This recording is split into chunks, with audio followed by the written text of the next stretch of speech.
Shanti,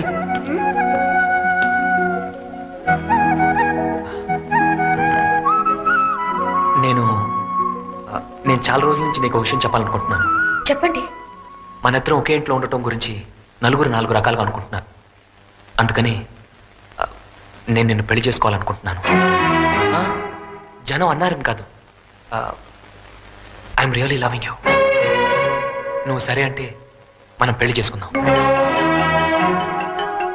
I'm sorry.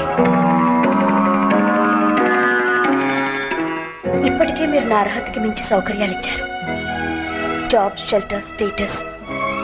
మీ మంచితనాన్ని అవకాశంగా తీసుకుని మిమ్మల్ని ఉపయోగించుకుంటాననే చెడ్డ పేరు నాకొద్దు. శాంతి, ఊళ్ళో దేవుళ్ళు రోజు చూడాలనుకోవడంలో తప్పులేదు,